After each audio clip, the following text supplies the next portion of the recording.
아멘.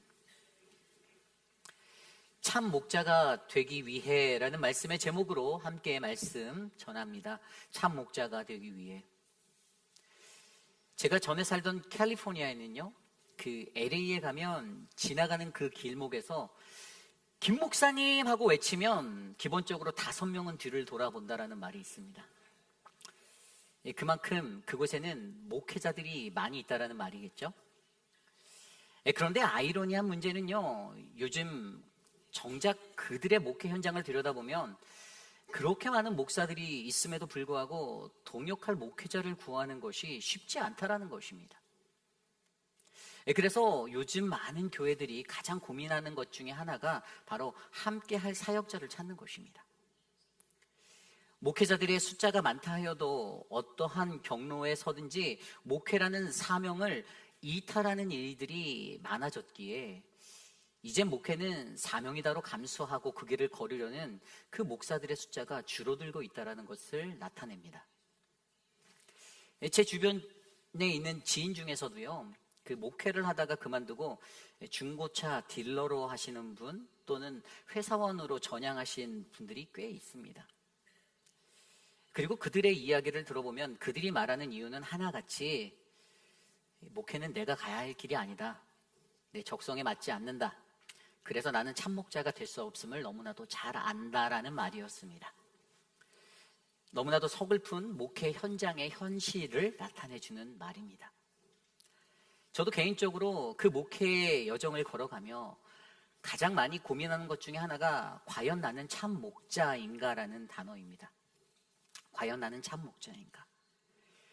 세상의 사람들, 성도들이 원하는 부드러운 성품, 뜨거운 열정, 뛰어난 실력, 넓은 포용력, 아름다운 인성을 가진 늘 사랑 많고 따스한 예수님 같은 목회자의 모습이 저에게 요구되어지는데 사실 제 스스로가 점수를 매겨보아도 그 기준들을 통과하기에는 정말 많이 부족합니다.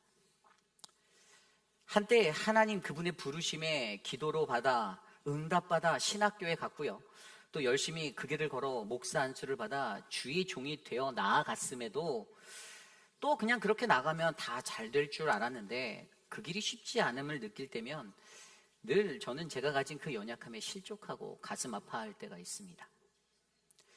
저는 어떤 목자가 참된 목자인가라는 이 질문 앞에 한때는 전 세계를 돌아다니며 복음을 전한 고 조용기 목사 같은, 아니면 늘 겸손과 정직의 바른 길을 걸으셨던 고 옥하는 목사님처럼, 아니면 민족의 아픔을 딛고 정의를 외치며 나아갔던 고 함석헌 목사님 또는 문익환 목사님 같은 자가 되어야 할지를 많이 생각하며 오늘 그 길을 걷고 있는 나는 과연 어떠한 목자인지를 다시 한번 생각해 봅니다. 그리고 오늘 이러한 말씀은 단연 목회자에게만 아닌 오늘 하나님의 사명을 안고 이 땅에서 살아가고 계신, 이곳에 계신 저와 여러분 우리 모두에게 던져지는 질문임을 기억하셔야 합니다. 오늘 여러분은 어떠한 목자인가요? 오늘 우리가 묵상한 예레미야 23장 1절에서 8절까지의 말씀이 그러한 저와 여러분 우리에게 이 시대에 가장 완벽하고도 너무나도 멋진 참되신 목자 한 분을 전하고 있습니다. 그리고 그를 통하여 보여주는 마음이 바로 우리 하나님이 우리를 향한 참목자와 같은 마음으로 말씀하시는 것이죠. 오늘 우리는 우리에게 주신 귀한 하나님의 말씀 안에서 우리는 어떠한 참목자가 되어야 하는지, 어떻게 살아야 참목자가 되는지, 우리의 참 좋은 친구 예수 그리스도를 통하여 함께 바라봄으로써 우리가 감당해야 될 이 사명의 길, 어떠한 목자로 나아갈지를 깊이 있게 묵상해 보시는 귀한 시간 되시기를 간절히 소망합니다. 오늘 첫 번째로 참목자가 되기 위해 우리는 선포되어지는 신적 권위의 말씀, 내움의 말씀을 잘 분별하여 들어야만 합니다. 우리는 선포되어지는 신적 권위의 말씀, 내훔의 말씀을 잘 분별하여 들어야만 합니다. 오늘 말씀 1절은 이렇게 시작합니다.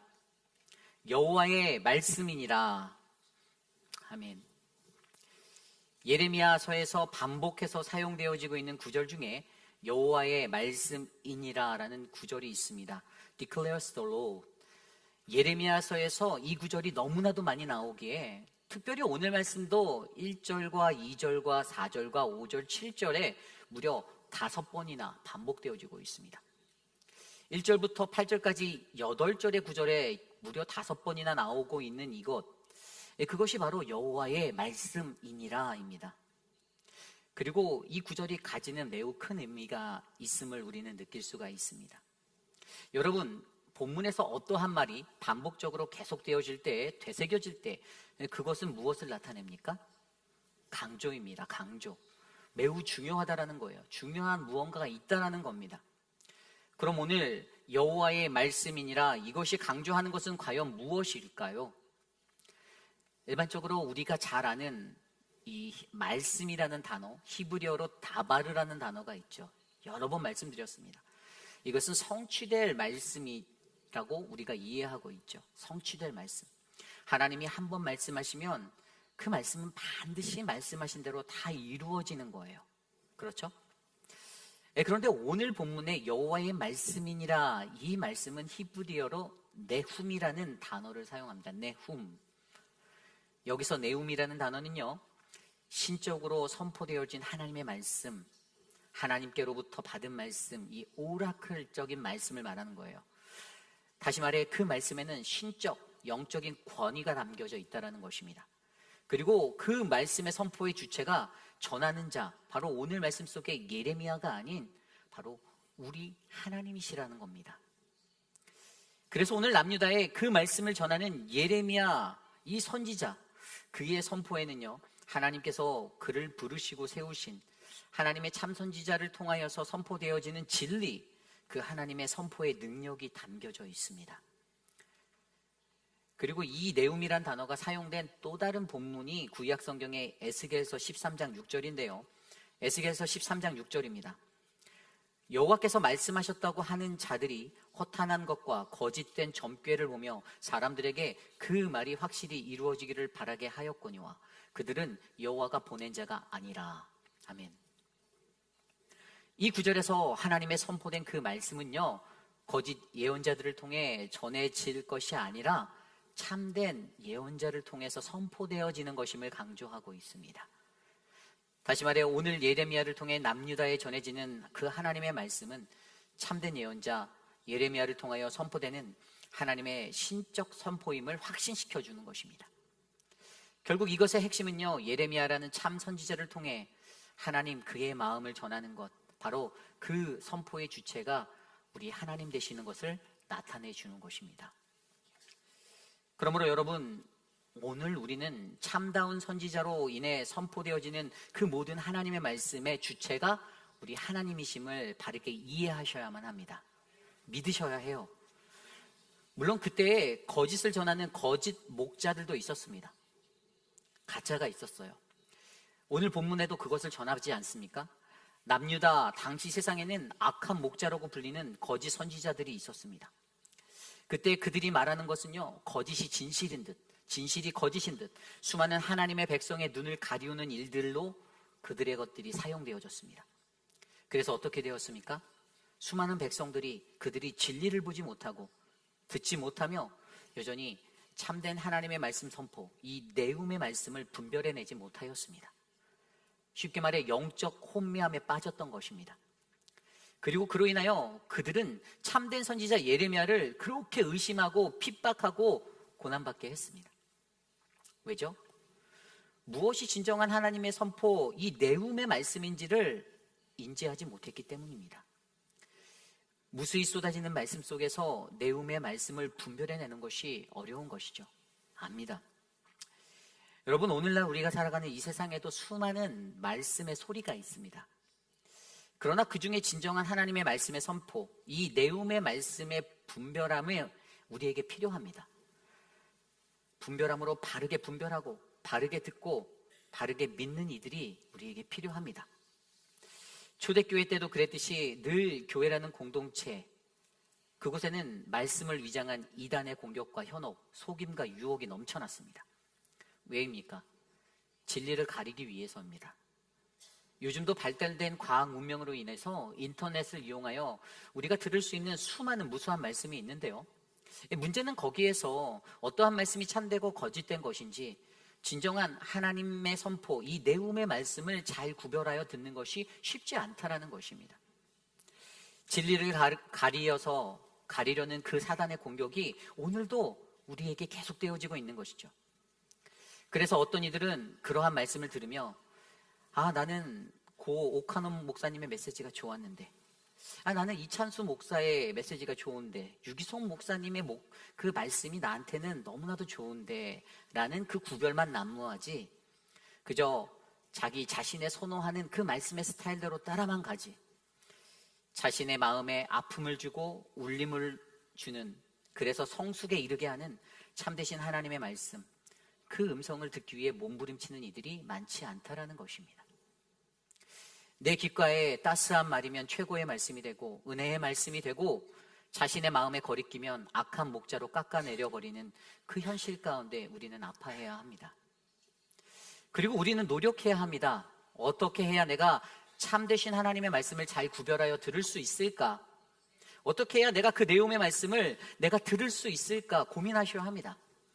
여러분은 어떻게 참되신 하나님의 말씀을 구별하고 계십니까? 그것을 위한 두 가지 방법이 있습니다. 참되신 하나님의 말씀을 구별하기 위한 그 비결 첫 번째는요, 우리는 우리 하나님의 음성을 반드시 기억해야 한다는 거예요.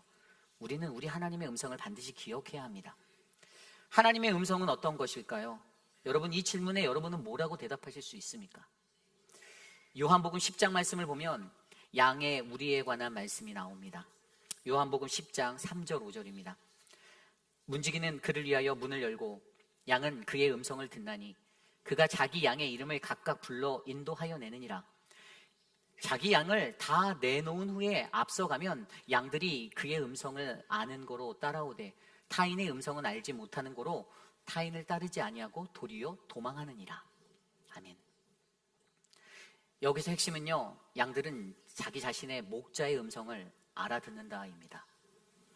목자가 자기의 양들의 이름을 하나하나 부를 때, 그때 그 양들은 목자의 음성을 알아듣고 따라가고요, 낯선 이의 음성이 들려올 때는 모르기에 피해 달아난다라고 기록되어져 있습니다. 그렇습니다. 이것이 중요합니다. 우리는 하나님의 음성을 듣고 그분만을 따라가야 합니다. 정확히 말해서 우리는 그분의 음성 가운데 친밀해지셔야 하고 익숙해지셔야 돼요. 잘 알아야 합니다. 어떻게요? 목자와 친밀해지셔야 합니다. 제가 오늘 이 말씀을 준비하며 저희 교인분들 중에 몇 분을 대상으로 표본 실험을 한번 해보았습니다. 이 실험은 무작위로 선정된 몇 분에게 제가 전화를 드리고 다짜고짜 저예요로 첫 운을 띄우는 겁니다. 저예요. 전화해서 제가 저예요 그랬어요.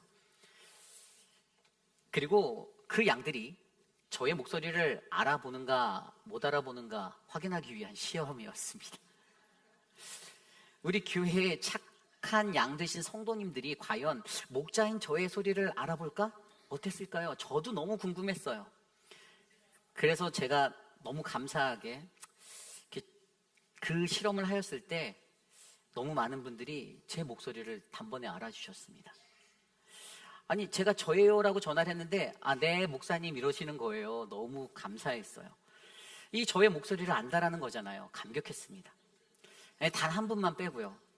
이름을 밝힐 수 없지만 그 마지막 주제였던 그분이 저한테 제가 저예요라고 말하기도 전에 저보다 먼저 네 목사님 이러시는 거예요. 받자마자 완전 깜짝 놀랐습니다.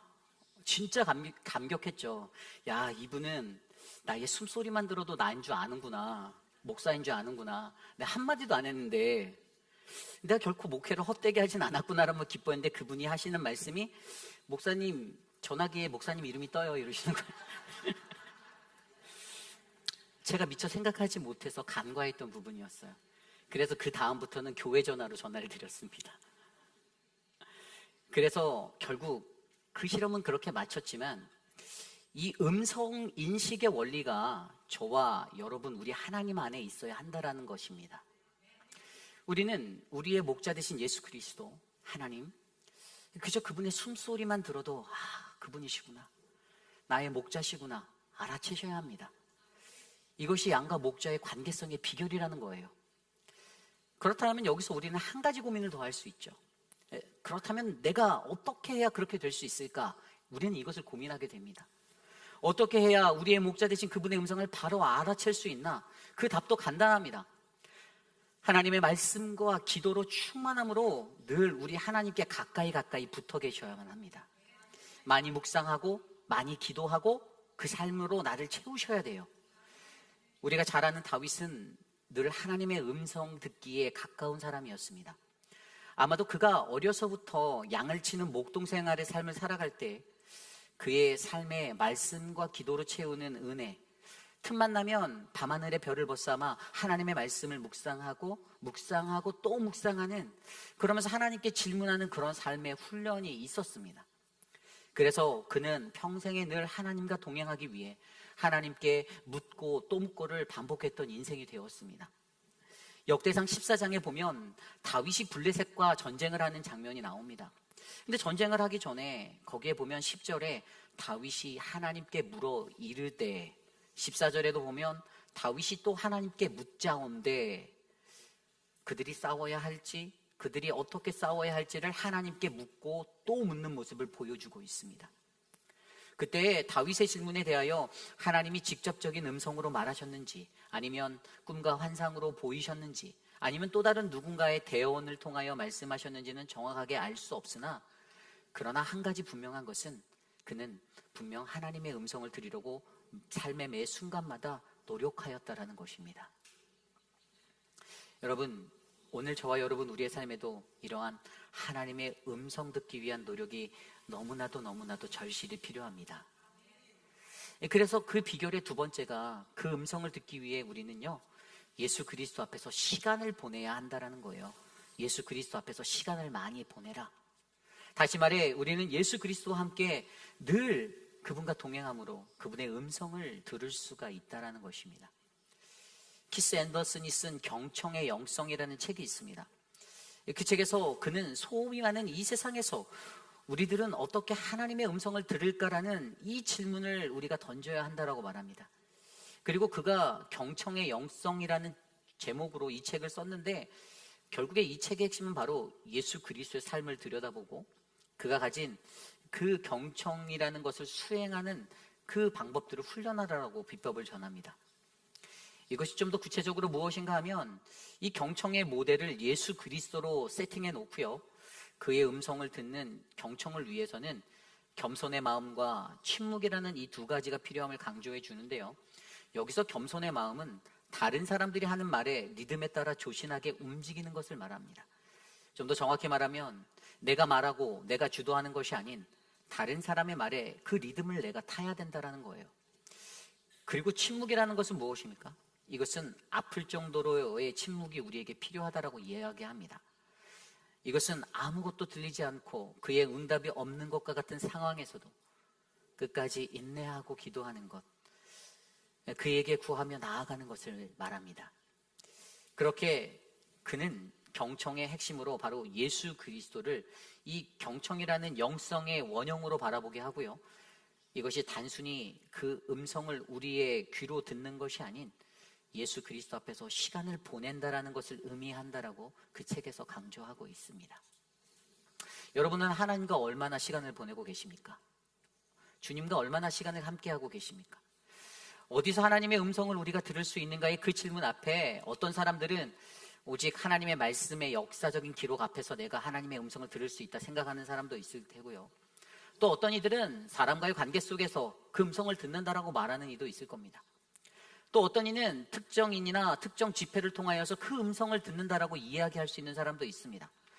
그러나 분명히 기억해야 할 것은, 살아계신 하나님의 음성을 듣게 해주는 그 원천적인 존재는 바로 우리 예수 그리스도, 그분을 통하여 우리는 그분의 음성을 들을 수 있음을 기억하셔야 합니다. 그러기 위해서 우리는 예수님 앞에 그분과 함께 많은 시간을 보내도록 노력하셔야만 합니다. 그렇습니다. 그러므로 오늘 저와 여러분, 우리 모두는 단지 우리의 귀로 듣는 그 음성 듣기의 경청이 아닌 바로 예수 그리스도 앞에서 시간을 보낸다라는 것, 그 묵상의 시간이 많이 채워지기를 간구하셔야만 합니다. 그러기 위해 늘 예수님 앞에서 그분과 동행하는 귀한 시간들을 만드시는 우리 모두가 되기를 부탁드립니다. 이 내움이라는 하나님의 말씀, 그 음성이 오늘도 우리에게 선포되어지고 있습니다. 그리고 분명 그 말씀을 잘 분별하여 듣는 것이 그리 쉽지는 않지만, 그러나 우리 안에서 늘 하나님 그분과의 친밀함과 깊이 있는 교제로, 주 예수 그리스도와 동행하는 그분과의 친밀한 그 은혜로 그분의 음성을 듣고 반응하시는 우리 모두가 되시기를 간절히 소망합니다. 이것이 오늘 말씀의 첫 번째, 참목자가 되기 위해 우리는 선포되어지는 신적 권위의 말씀, 내훔의 말씀을 잘 분별하여 들어야만 합니다. 입니다. 오늘 두 번째로 참 목자가 되기 위해 우리는 목자의 본분, 청지기의 삶을 반드시 기억해야 합니다. 목자의 본분, 청지기의 삶을 반드시 기억해야 합니다. 아주 오래전 고된 근동에서 유목민족으로 살아갔던 이스라엘에게, 그들에게 목자는 매우 중요한 역할을 하는 사람이었습니다. 물론 목자라 불리는 그가 관리하는 그 무리의 양떼의 주인이 아닐 수도 있죠. 그럼에도 불구하고 그가 주인이든 관리자이든 관리인으로서 고용되었든 어떻든지 간에 반드시 양떼를 돌봄이라는 그 매우 중요한 역할은 변하지 않는 것이었습니다.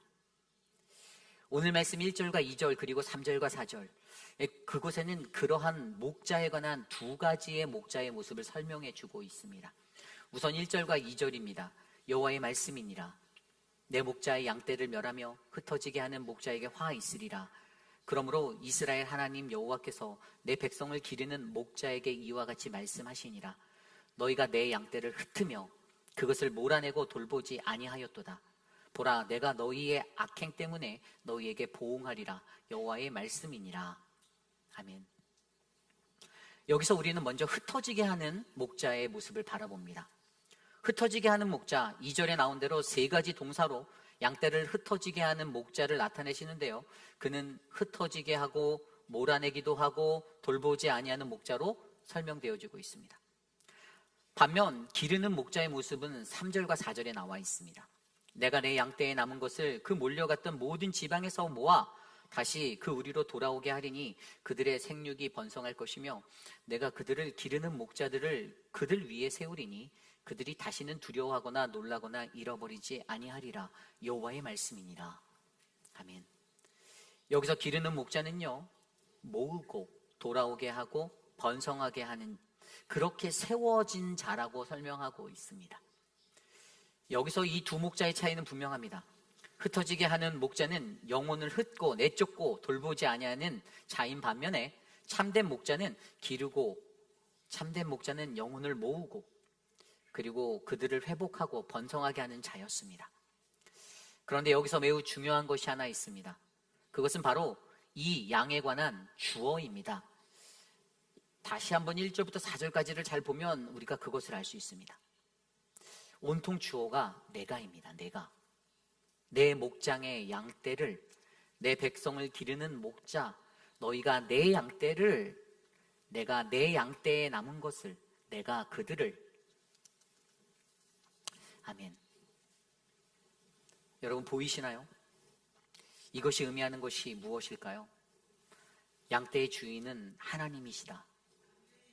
하나님이 양떼를 모으시고 하나님이 양떼를 다시 돌아오게 하시고 하나님이 번성케 하시고 하나님이 그 기르는 목자의 세우심까지도 다 하나님의 손에 있다는 것을 우리는 인정해야만 합니다. 우리가 만일 흩어지게 하는 목자가 되어도 그것도 내 양떼를 흩는 것이 아닌 하나님의 목장의 양떼를 흩는 것이 되는 거고요, 그 양떼를 쫓는 것이 되고 돌보지 않는 것이기에 그 악한 목자들은 악행에 합당한 죄의 대가를 반드시 하나님을 통하여 받게 되어 있다는 것입니다. 그렇습니다. 우리는 어떠한 목자의 모습으로 살아가든지 우리가 맡고 있는 그 양떼는 모두 다 내 것이 아닌 하나님의 것임을 가장 먼저 인정하셔야만 합니다. 그래서 우리가 가장 조심해야 되는 것이요, 내가 목자인데라는 교만함입니다. 여러분, 제가 목회를 하며 내가 목사인데라고 목을 곧게 뻣뻣이 하고 다니면서 그렇게 신앙생활하면 그게 은혜가 될까요? 아니죠. 네. 물론 교회의 체면에 구기는 모습으로 다녀도 안 되지만 저는 그 뻣뻣함, 그 거만함이 더 나쁘다라고 생각하는 사람 중에 하나입니다. 같은 거예요. 이 목자의 자리는요, 늘 섬김과 헌신의 자리이지 늘 대접받고 섬김받는 자리가 결코 아니라는 것입니다. 그러기에 저는 우리 모두가 하나님의 좋은 직분, 참 목자의 직분을 감당하실 때 나를 부르셔서 세워주신 하나님의 주권을 인정하며 좀 더 아름답고 헌신적으로 섬기는 저와 여러분 우리 모두가 되시기를 간절히 부탁드립니다. 그리고 그들의 본분은요, 맞습니다. 양떼를 모으고 다시 돌아오게 하고 번성케 하고 기르는 거예요. 나의 양이 어떠한 처지에 있는지, 저들의 삶이 왜 아프고 왜 힘든지 이것들을 돌아봄이 필요합니다. 그리고 이 일을 위해서는 많은 관심과 사랑이 필요하겠죠. 그리고 바르게 가르치고 바르게 양육하는 것, 그래야만 그들의 삶이 풍요로워질 수 있음을 기억하셔야만 합니다. 그게 번성이에요. 누구를 위해서요? 하나님을 위해서입니다. 이것이 바로 목자의 본분입니다. 여러분, 오늘 말씀 속에 이 기르는 목자의 모습을 바라보며 저는 바로 이 모습이 하나님 나라의 청지기의 모습이다라고 확신합니다. 청지기. 청지기는 누구입니까? 맡겨진 것을 담당하는 자예요. 누가복음 16장에 보면 이 주인의 재물을 허비하는 불의한 청지기의 이야기가 나오죠. 자신의 마음대로 주인의 재물을 허비하던 청지기가 어느 날 주인에게 들켜서 이제 해고당할 위기에 빠지게 됩니다. 분명 그는 그 당시 그의 것은 내 것이라는 마음으로 사용하고 막 했는데 후에 어차피 이런 일들이 벌어지고 나니까 이제는 어떤 마음이 드냐면 뭐 어차피 내 것도 아닌데의 마음으로 인심이나 팍팍 쓰자. 그래서 또 그렇게 행동하였습니다. 내가 인심이나 팍팍 써서 빚지고 있는 자들을 불러서 빚을 탕감해주면 훗날 내가 어려울 때 저 사람들이 날 대우해 줄 거야. 그래서 빚진 자들을 모아 서류를 조작하고 그들의 빚을 탕감하여 주었는데, 그런데 아이러니한 것은 그렇게 주인을 속여 주인의 것을 나눠줘 버린 것이 오히려 옳지 않은 청지기가 일을 지혜롭게 했다라고 주인에게 칭찬받는 자리로 성경에 기록되어져 있습니다. 누가복음 19장 9절 10절입니다. 내가 너희에게 말하노니 불의의 재물로 친구를 사귀라. 그리하면 그 재물이 없어질 때에 그들이 너희를 영주할 처소로 영접하리라. 지극히 작은 것에 충성된 자는 큰 것에도 충성되고 지극히 작은 것에 불의한 자는 큰 것에도 불의하느니라. 아멘. 이 말이 무슨 뜻일까요? 너희 자신을 위해 세상의 재물로 친구를 사귀어라. 작은 일에 성실한 이가 큰 일에도 성실할 수 있다. 다시 말해 하나님 나라에 속한 사람으로 진정한 부와 자기 소유에 속한 재물을 이미 소유한 사람으로서 우리가 이 세상에 살아가는 동안에 아버지께서 맡기신 그 재물들을 작은 것까지 충성되게 관리하는 것이 중요하다는 것을 말해주고 있습니다. 물론 이 이야기의 청지기는 악한 자, 속임수에 매우 능한 여우 같은 자였습니다. 그러나 이 말씀의 핵심은요, 그러한 그의 일거수일투족의 모습이 포커스가 아니에요. 그냥 이 말씀이 주는 것은 하나님이 원하시는 진정한 청지기는 어떠한 자인가를 알려주고자 하는 거예요. 결국 예수님은 성도들이 재물을 하나님의 뜻대로 사용하는 선한 청지기의 삶을 살아야 한다라고 우리에게 말씀해 주시는 것입니다. 하나님의 뜻대로 사용하는 것, 그것이 바로 충성입니다. 그리고 청지기는 자기의 생각과 뜻이 아닌 바로 하나님의 뜻대로 그 맡겨진 일에 충성을 다할 때에 진정한 하나님 나라의 청지기됨을 선포받습니다. 그렇습니다.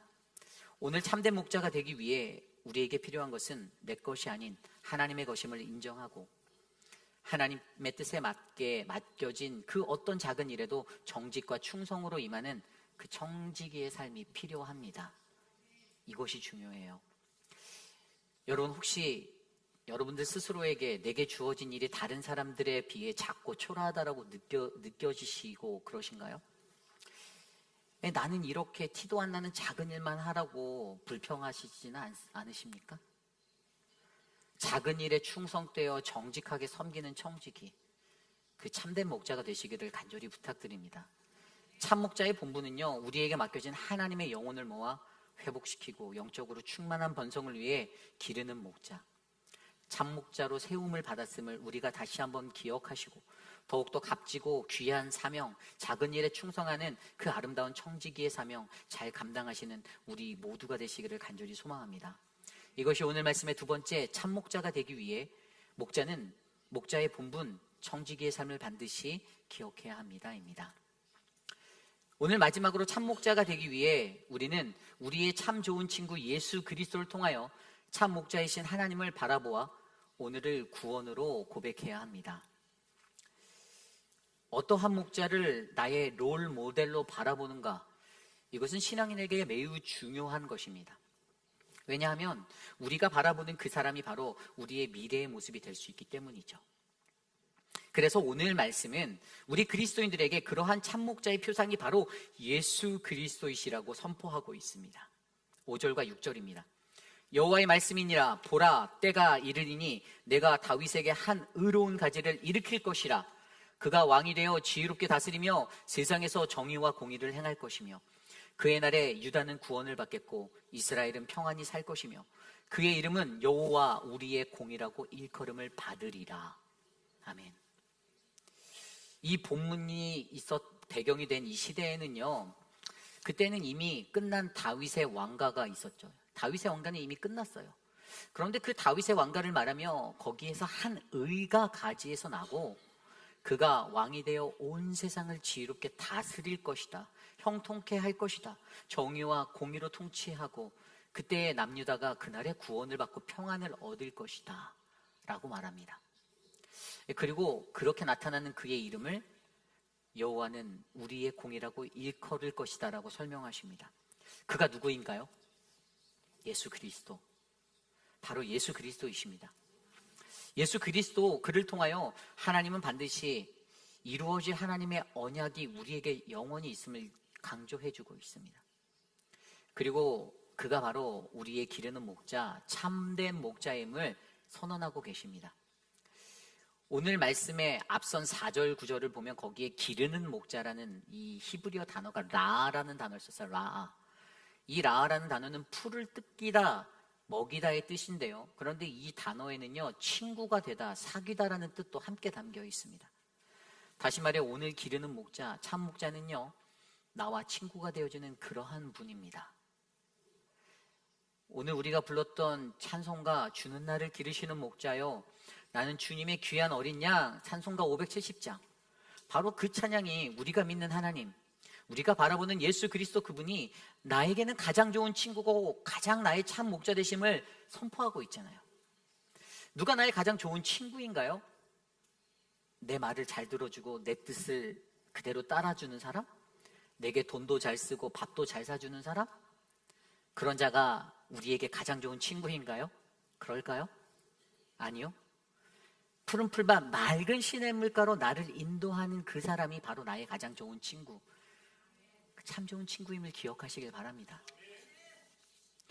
우리는 가장 좋은 친구 예수 그리스도가 우리에게 있음을 믿으셔야 합니다. 그리고 우리는 그분을 통해 우리의 참 목자 되신 하나님을 바라볼 수가 있습니다. 믿으십니까? 그러나 거기에 여전한 문제는 무엇이죠? 요한복음 1장 10절 11절이에요. 그가 세상에 계셨으며 세상은 그로 말미암아 지은 바 되었으되 세상이 그를 알지 못하였고 자기 땅에 오매 자기 백성이 영접하지 아니하였으나. 아멘. 예수 그리스도 그가 세상에 계셨음에도 문제는 세상에 계신 그를 우리가 알아보지 못했다라는 겁니다. 그가 오셨으나 그의 백성들이 그를 받아들이지 않았다라는 겁니다. 그리고 그것에 대한 해결책이 뭘까요? 12절, 요한복음 1장 12절. 영접하는 자, 곧 그 이름을 믿는 자들에게는 하나님의 자녀가 되는 권세를 주셨으니. 아멘. 그렇습니다. 우리는 우리 주 예수 그리스도, 그의 이름을 믿는 이에게 하나님의 자녀가 되는 그 특권을 하나님이 주심을 믿으셔야만 합니다. 그러기에 오늘 우리가 반드시 기억해야 할 것은 예수 그리스도, 그분은 사람들을 하나님의 자녀로 만드시는 분, 바로 그 영적 진리에 선 참 목자, 그 영성의 원형이심을 기억하셔야만 합니다. 다른 것은 없습니다. 그러므로 저와 여러분 우리 모두가 주 예수 그리스도를 닮아가시기를 소망합니다. 본받기를 원합니다. 사도 바울은 그 원형 되시는 예수 그리스도에 대해 이렇게 표현합니다. 골로새서 1장 15절 19절. 그는 보이지 아니하는 하나님의 형상이요 모든 피조물보다 먼저 나시니니 아버지께서는 모든 충만으로 예수 안에 거하게 하시고. 아멘. 예수 그리스도, 그분은 하나님의 형상으로 가장 먼저 크게 창조되신 분, 그리고 그를 통하여 하나님이 우리에게 오시는 유일한 길이심을, 그래서 하나님 앞으로 우리가 나아갈 수 있는 유일한 그 기름을 우리가 믿으셔야만 합니다. 그때 우리는 하나님이 우리의 참 목자가 되어주심을 확신할 수 있을 것입니다. 그리고 4절에 나온 대로 그때 우리는 두려워하지 아니할 것이고 놀라지도 않을 것이고 잃어버리지도 않는 그 축복의 길에 서게 될 것입니다. 그리고 더욱더 중요한 한 가지가 있는데 그것이 7절과 8절이에요. 그러므로 여호와의 말씀이라 보라 날이 이르리니 그들이 다시는 이스라엘 자손을 애굽 땅에서 인도하여 내신 여호와의 사심으로 맹세하지 아니하고 이스라엘 집 자손의 북쪽 땅 그 모든 쫓겨났던 나라에서 인도하여 내신 여호와의 사심으로 맹세할 것이며 그들이 자기 땅에 살리라 하시니라. 아멘. 그때 우리는 그저 옛 영광에 사로잡힌 인생이 되지 아니하고 오늘의 구원을 날마다 고백하는, 다시 말해 오늘을 구원으로 살아내는 주님의 귀한 어린 양들이 될 것입니다. 저는 오늘 이곳에 모인 저와 여러분 우리 모두가 우리 인생의 참 좋은 친구 예수 그리스도를 꼭 만나시기를 부탁드립니다. 그리고 그분을 통하여 참 목자 되신 하나님을 바라보아 그분이 주신 매일매일의 삶의 그 구원의 은혜를 누리며 날마다 오늘을 구원으로 살아가는 것에 대해 감사의 고백을 드리는 우리 모두가 되시기를 부탁드립니다. 우리가 잘 아는 유진 피터슨, 그가 이런 말을 했습니다. 하나님께서 말씀으로 천지를 창조하셔서 빛, 궁창, 물, 식물, 하늘, 생물, 인간을 지으셨습니다. 그리고 그 사실을 통하여서 이 우주라는 곳이 바로 이 창조가 처음부터 있었던 그 시기에 이 우주가 하나님의 임재와 하나님의 음성을 듣는 장소라는 것을 확신을 갖게 한다라고 말합니다. 그런데 그 속에서 변하지 아니하는 한 가지 불변의 핵심이 있는데 그것이 바로 하나님이 말씀하셨다라는 것입니다. 그가 그렇게 말해요. 하나님의 말씀, 불변하지 않는 진리. 우리 그리스도인은요, 우리의 영성 가운데 바로 하나님이라는 명사보다는 하나님이 말씀하셨다라는 동사가 기본이 되어져야 합니다. 하나님이 말씀하셨다. 그리고 그 말씀으로 오신 예수 그리스도, 우리가 그분을 믿어 삼위일체 하나님을 바라보아야 합니다. 그것이 중요해요. 이 진리를 기억해 주시기를 부탁드립니다. 저는 오늘 이곳에 계신 저와 여러분 우리 모두가 그 예수 그리스도를 통해 참목자 되시는 우리 하나님을 바라보고 오늘을 구원으로 살아내시는 우리 모두가 되시기를 간절히 소망합니다. 이것이 오늘 말씀의 마지막 참목자가 되기 위해 우리는 우리의 참 좋은 친구 예수 그리스도를 통하여 참목자이신 하나님을 바라보아 오늘의 구원을 고백해야 합니다입니다. 이제 말씀을 정리합니다. 사실 오늘 이 본문의 말씀을 묵상하며 저는 제 개인적으로 많은 두려움과 떨림으로 이 말씀을 대하였습니다. 왜냐하면 오늘 본문의 말씀에 목자에는 흩어지게 하는 거짓 목자와 기르는 참 목자가 있다고 말씀하셨기 때문입니다. 목회자는요, 자기 자신이 섬기는 교회가 어려움을 겪거나 혼란을 겪게 될 때면, 또는 교인 중에 누군가가 상처를 받고 공동체를 떠나가게 될 때면, 아, 나는 거짓 목사인가라는 그 마음에 사로잡힐 때가 있습니다. 그 이유는 어찌되었든 한 영혼이 교회를 떠날 때에는 분명 그만한 이유가 있을 텐데 그들이 떠나지 못하게 최선을 다하지 못했다라는 자책감에 부끄러움이 찾아오는 거예요. 그리고 앞으로도 어떠한 어려움에 또 누군가가 나에게 나는 이제 교회를 떠나려 한다라고 말할까봐 두려운 것도 사실입니다. 그저 담임 목사 이전에 혈기왕성했던 옛날의 그 시간 같으면 당신이 나를 힘들게 했잖아요 라고 It's up to you라고 말하겠지만, 미워하는 그 마음에도 왠지 모르게 저를 가장 힘들게 하는 것은 목회자로서 그러면 안 된다라는 데의 마음이 제 마음에 더 크게 남아있기 때문입니다. 그래서 그때가 가장 마음이 아픕니다. 개인적으로 하나님 또는 사람들에게 아, 그 목사 참 괜찮은데 라는 소리를 듣고 싶은 욕심도 나기도 합니다. 그러한 소리를 아직 듣지 못한 것 보니 아직도 가야 할 길이 한참 멀구나라는 생각도 들지만, 그럼에도 불구하고 저에게는 여전히 한 가지 꿈이 있습니다. 그것은 바로 하나님이 원하시는 참 목자가 되어보는 것입니다. 참 목자가 되거나 또는 참 목자를 만나기 어려운 시대를 우리는 살고 있습니다. 많은 것이 부족하고 연약하지만 그럼에도 불구하고 우리는 이 시대에 아름다운 하나님 나라의 사명을 위하여 하나님께 부름받은 한 사람 한 사람이심을 기억하여 주시길 바랍니다. 여러분들은 바로 참 목자세요.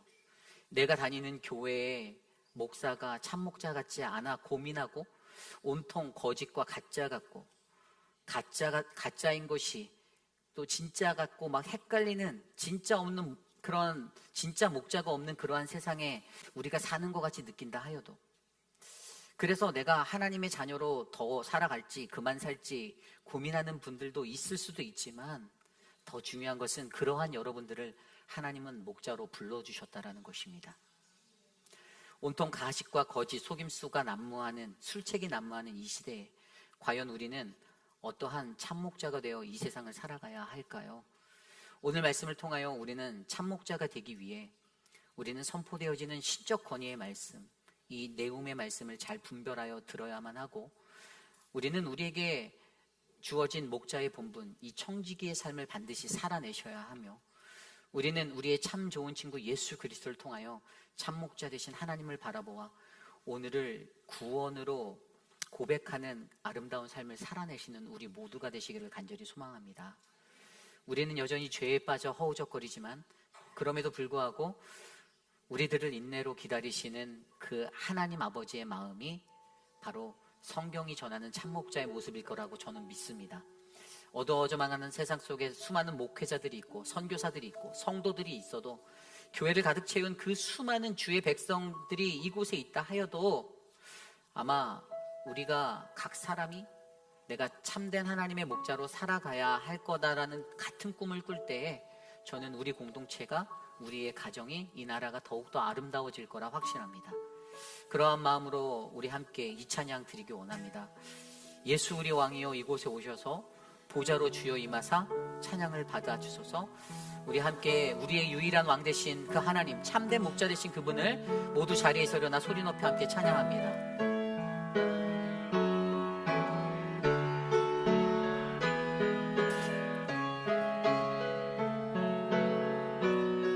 함께 찬양할까요? 예수 우리 왕이여.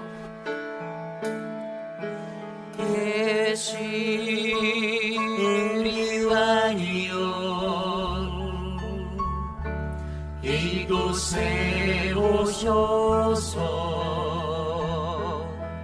보좌로 주여 임하사 찬양을 받아 주소서.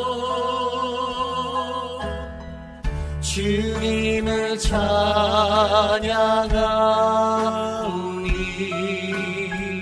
주님을 경배하오니 왕이신 예수여 오셔서 좌정하사 다스리소서. 예수 우리 왕이여. 예수 우리 왕이여 이곳에 오셔서 보좌로 주여 임하사 찬양을 받아 주소서. 주님을 찬양하오니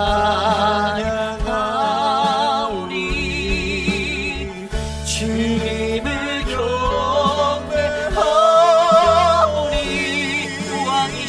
왕이신 예수여 오셔서 좌정하사 우리 처음부터 다시 고백해볼까요? 예수 우리 왕이여. 예수 우리 왕이여 이곳에 오셔서 보좌로 주여 임하사 찬양을 받아 주소서. 주님을 찬양하오니 주님을 경배하오니 왕이신 예수여 오셔서 좌정하사 다시 우리 전심으로 고백합니다. 주님을 찬양하오니 주님을 찬양하오니 주님을 경배하오니 왕이신 예수여 오셔서 좌정하사 다스리소서 좌정하사 우리 다시 한번 좌정하사 다스리소서 좌정하사 다스리소서.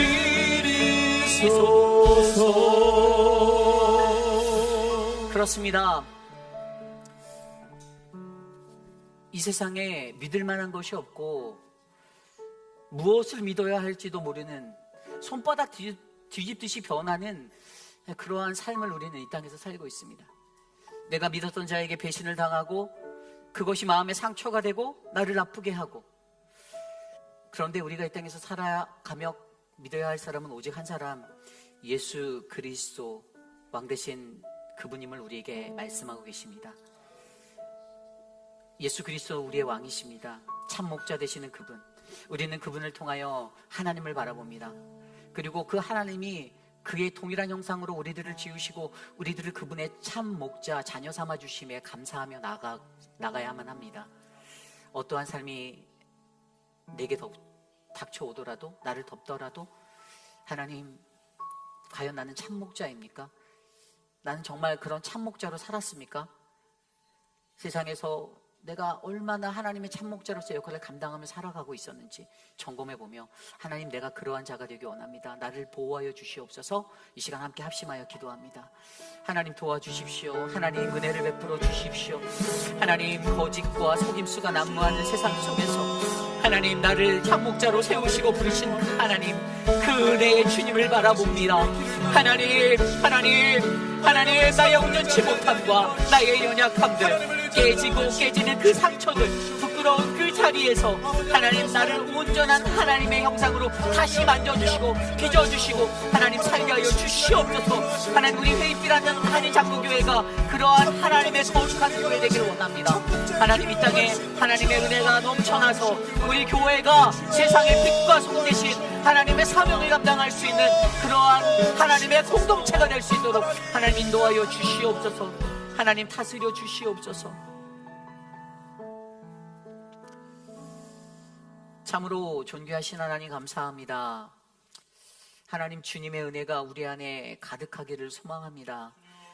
세상이 너무 어둡고 컴컴하여 이리저리 하루에도 수백 번씩 바뀌는 그 마음 속에서 하나님, 나는 하나님 없는 자와 같이 그냥 세상의 한 사람으로 휩쓸려 살아가고 있진 않았었는지 하나님, 돌아보게 하여 주시니 감사합니다.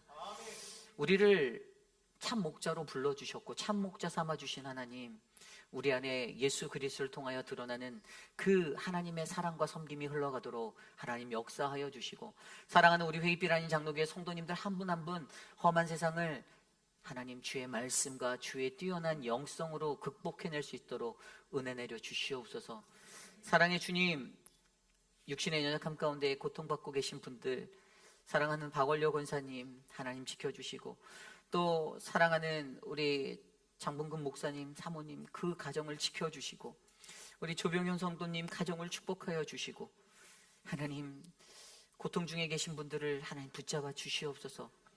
우리 김춘호 장로님, 하나님 눈수술 절반의 수술이지만 잘 되게 하심에 감사합니다. 이제 몇 달 뒤에 다시 해야 하는 나머지 수술도 하나님만 믿습니다. 주님, 회복하여 주시고 만져주셔서 하나님의 귀한 일꾼으로 크게 사용하여 주시옵소서. 지금은 우리 구주 예수 그리스도의 무한한 은혜와 그 크신 하나님의 사랑하심과 성령 하나님의 감화감동 교통하심의 역사가 참목자라 부르신 그 하나님 앞에 나에게 맡겨진 사랑하는 양들을 돌아보며, 하나님, 저들이 외롭지 않게 저들이 함께 이 길을 걸어갈 수 있도록 하나님 지혜를 주시고 은혜를 주시옵소서.